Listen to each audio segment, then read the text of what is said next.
Japan is an island by the sea filled with volcanoes, and it's beautiful. In the year -1 billion, Japan might not have been here. In the year -40,000, it was here, and you could walk to it, and some people walked to it. Then it got warmer, some icebergs melted, it became an island, and now there's lots of trees, because it's warmer. So now there's people on the island. They're basically sort of hanging out in between the mountains, eating nuts off trees, and using the latest technology, like stones and bowls. Ding dong, it's the outside world, and they have technology from the future, like really good metal and crazy rice farms. Now you can make a lot of rice really, really quickly. That means if you own the farm, you own a lot of food, which is something everybody needs to survive. So that makes you king. Rice farming and rice kingdoms spread across the land, all the way to here. The most important kingdoms were here, here, here, here, here, here, and here. But this one was the most important, ruled by a heavenly superperson, or emperor for short. Knock knock, get the door, it's religion. The new prince wants everyone to try this hot new religion from Biekt.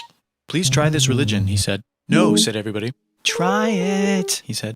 No, said everybody again, quieter this time. And so the religion was put into place, and all the rules that came with it. Then the government was taken over by another clique, and they made some reforms, like making the government govern more, and making the government more like China's government, which is a government that governs more. Hi, China, they said. Hi, dipshit, said China. Can you call us something else other than dipshit, said Japan. Like what, said China. How about Sunrise Land, said Japan. And they stole China's alphabet and wrote a book about themselves.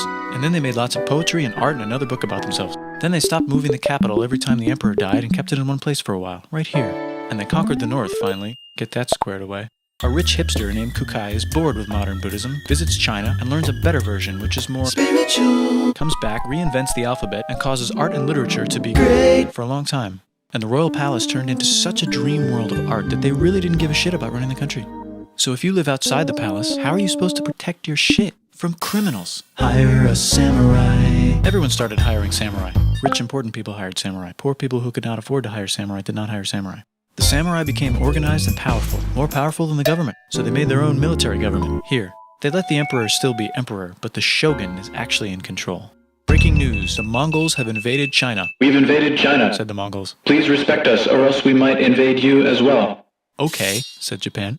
So the Mongols came over, ready for war, and died in a tornado. But they tried again, and had a nice time fighting with the Japanese, but then died in a tornado. Then the emperor overthrows the shogunate. Then the shogunate overthrows him back and moves to Kyoto and makes a new shogunate. And the emperor can still dress like an emperor if he wants, that's fine. Now there's more art. Like painting with less colors, collaborative poetry, plays, monkey fun, tea parties, gardening, architecture, flowers. It's time for who's going to be the next shogun. Usually it's the shogun's kid, but the shogun doesn't have a kid. So he tries to get his brother to quit being a monk and be the next shogun. He says okay, but then the shogun has a kid.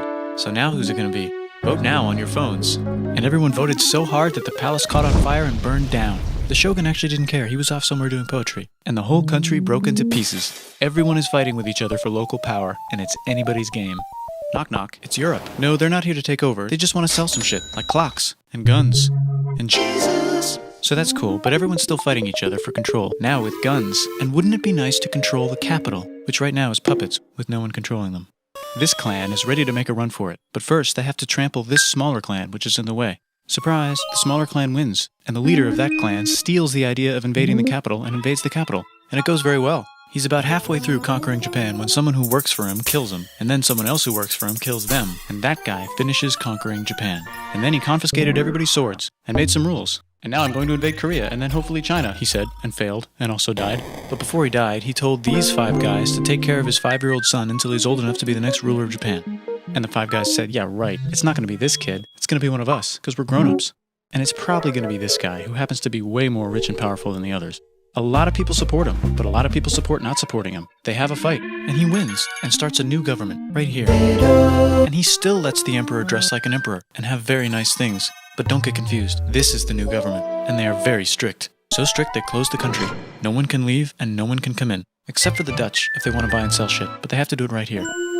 Now that the entire country was not at war with itself, the population increased a lot. Business increased, schools were built, roads were built, everyone learned to read, books were published, there was poetry, plays, sexy times, puppet shows, and Dutch studies. People started to study European science from books they bought from the Dutch. We're talking geography, skeletons, physics, chemistry, astronomy, and maybe even electricity. Over time, the economic and cultural prosperity began to gradually slow down. Knock knock. It's the United States, with huge boats, with guns. Gunboats. Open the country.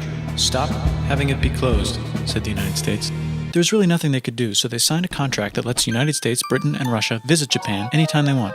Choshu and Satsuma hated this. That sucks, they said. This sucks. And with almost very little outside help, they overthrew the shogunate and somehow made the emperor again and moved him to Edo, which they renamed Eastern Capital. They made a new government, which was a lot more Western. They made a new constitution that was pretty Western, and a military that was pretty Western. And do you know what else is Western? That's right, it's conquering stuff. So what can we conquer? Korea. They conquer Korea, taking it from its previous owner, China, and then go a little bit further. And Russia rushes in out of nowhere and says, "Stop, no, you can't take that. We were going to build a railroad through here to try to get some more water." And Russia builds their railroad, supervised by a shit ton of soldiers. And then when the railroad was done, they downgraded to a fuck ton. Did I say downgrade? I meant upgrade. And Japan says, "Can you maybe chill?" And Russia says, "How about maybe you chill?" Japan is kind of scared of Russia. You'll never guess who's also kind of scared of Russia. Great Britain. So Japan and Great Britain make an alliance together so they can be a little less scared of Russia. Feeling confident, Japan goes to war against Russia, just for a moment, and then they both get tired and stop. It's time for World War I. The world is about to have a war, because it's the 1900s and weapons are getting crazy, and all these empires are excited to try them out on each other. Meanwhile, Japan has been enjoying conquering stuff and wants more. And the next thing on their list is this part of China and lots of tiny islands. All that stuff belongs to Germany, which just had war declared on it by Britain because Britain was friends with Belgium, which was being trespassed by Germany in order to get to France to kick France's ass because France is friends with Russia, who was getting ready to kick Austria's ass because Austria was getting ready to kick Serbia's ass because someone from Serbia shot the leader of Austria's ass. Or actually shot him in the head. And Britain is currently friends with Japan, so you know what that means. Duh, Japan should take the islands. Which they wanted to do anyway, so they called Britain on the telly to sort of let them know. And then they did it. And they also helped Britain a little here and there with some errands and stuff. Now the war is over, and congratulations, Japan, you technically fought in the war, which means you get to sit at the negotiating table with the big dudes, where they decided who owns what. And yes, Japan gets to keep all that shit they stole from Germany. You also get to join the post-war mega alliance, the League of Nations, whose mission statement is to try not to take over the world. The Great Depression is bad, and Japan's economy is now crappy, but the military is doing just fine, and it invades Manchuria. And the League of Nations is like, "No, don't do that. If you're in the League of Nations, you're not supposed to take over the world." And Japan said, "How about I do anyway?" And Japan invaded more and more and more and more of China, and was planning to invade the entire East. You've got mail. It's from Germany, the new leader of Germany. He has a cool mustache, and he's trying to take over the world and needs friends. This also got forwarded to Italy. They all decided to be friends because they had so much in common. It's time for World War II. Germany is invading the neighbors. Then they invade the neighbors' neighbors. Then the neighbors' neighbors' neighbors, who happened to be Britain, said, "Holy shit." And the United States started helping Britain because they are good friends, and started not helping Japan because they're friends and our friends are not friends. Plus they're planning on invading the entire ocean. The United States is also working on a large, very huge bomb, bigger than any other bomb, ever, just in case. But they still haven't joined the war. War looks bad on TV, and the United States is really starting to care about their image. But then Japan spits on them in Hawaii and challenges them to war. And they say yes. And then Germany, as a symbol of friendship, declares war on the United States also. So the United States goes to war in Europe, and they help the gang chase Germany back into Germany. And they also start chasing Japan back into Japan. And they haven't used the bomb yet and are curious to see if it works, so they drop it on Japan. They actually drop two.